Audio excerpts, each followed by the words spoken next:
Problems of public distribution system in India.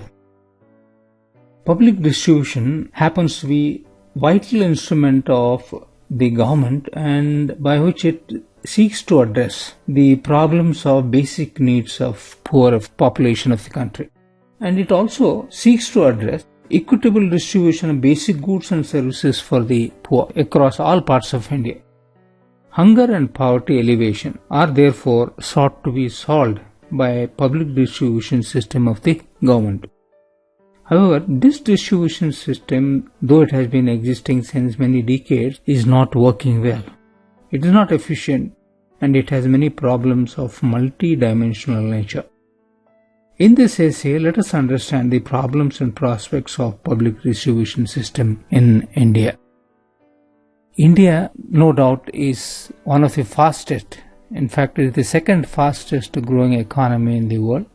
But the recent 2014 Global Hunger Index shows at India's rank at poor 55 in the list of 81 nations, which is a very bad reflection of the state of hunger existing in the country. It even lags behind our neighbors China and Pakistan. If you take a look at the existing situation of the food crops, hunger, however, is not a problem of lack of food as such. But still, there have been many parts of the country, especially West Bengal and Odisha, have constant problems of hunger.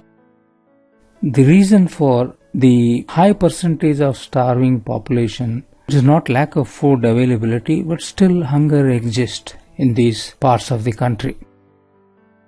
Same time, there are low food grain producing states like Madhya Pradesh, Uttar Pradesh and Chhattisgarh, but they do not suffer the starvation. Therefore, there is not much correlation between the starvation and per capita food grain availability. Therefore, the problem of starvation is not of production but of distribution. Now, 5-year plans have been paying attention to the public distribution in all the 5-year plans.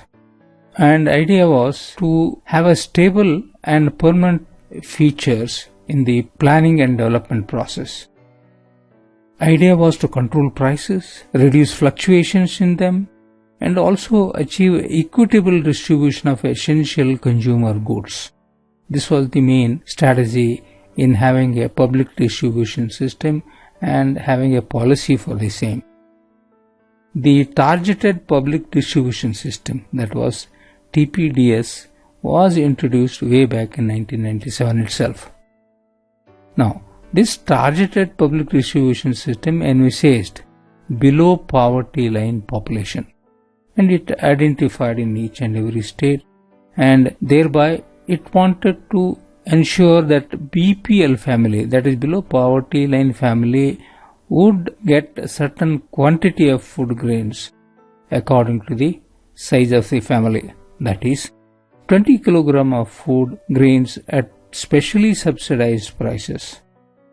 This price for the BPL population was at half the price of the economic cost, and the above poverty line population were not given this fixed entitlement to food grains.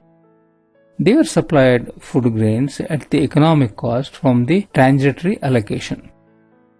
Now, subsequently, Planning Commission study showed that 58% of the subsidized food grain that was issued from the central pool did not reach BPL families at all, and the reason was leakages and diversions. More than 36% of budgetary subsidies on food are supposed to have been siphoned off from the supply chain, and another 21% reached the APL households, though they were not entitled for the same.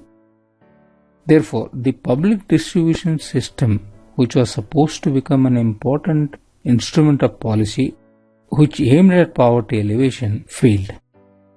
Further, surprisingly, the cost of income transfer to the poor through PDS proved to be higher than that of other modes. Therefore, it suggested that for 1 rupee worth of income transfer to poor, the government of India was spending something like 3.65 rupees.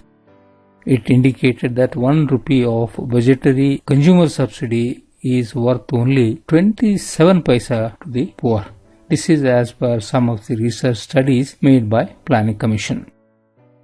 Therefore, the implementation of the public distribution, targeted public distribution, is plagued by the targeting errors, prevalence of ghost cards, and unidentified households. A section of the above poverty line households held BPL cards, and actually they also did not lift their ration quota. Therefore, part of the entitlement of the APL households also who were holding BPL cards, there was a leakage from the PDS supply chain. Further, the government machinery was not doing well at all in identifying the poor, that is the BPL families. The findings of the study by the Planning Commission suggested that a large sections of the population were kept out of the target group because their income level were potentially food insecure households. Similarly, many poor, marginal farmers and small farmers who produced a part of the cereal consumption and who needed to have a BPL cards did not get their full quota of subsidized grains from the targeted public distribution system. Poverty figure actually do not identify the poor with social, economic and geographical characteristics or criteria. So, there has been a need to de-link this BPL identification, that is below poverty line population identification, from the official methodology of poverty estimates. The point here is the official methodology of poverty proved to be wrong as seen from the actual field situations. Therefore, poverty research must not only know how many are poor but also identify who are the poor and how to identify them properly. This research report showed that the share of BPL cards in the total cards handled by fair price shops is actually much below the share of total number of BPL cards. This implies that there has been an existence of huge number of ghost BPL cards. Further, there are also problems of irregular delivery schedule of fair price shops quota. Many BPL and also APL card holders do not lift their entitlement from the fair price shops. This indicates that there is a huge leakage in this way also. The beneficiaries of these leakages have to be basically the retail fair price shop owners. The beneficiaries of these leakages were the retail fair price shop owners who encashed their profit in the market. Therefore, to minimize the leakages of subsidized grains, there was a need for bringing down the economic cost of the grains. Now, this will have to be through rationalization of cost structure of handling food grains. That is, procurement, storage, transport through public agencies will have to be properly monitored and the cost will have to be cut down in these operations. Therefore, government should take measures to make fair price shops financially viable as individual commercial entities. This way it will minimize the leakage and bring transparency in the entire operations. Therefore, two factors contributed to the failure of the system. One was the identification of the BPL families and flaws in the delivery mechanisms associated with that.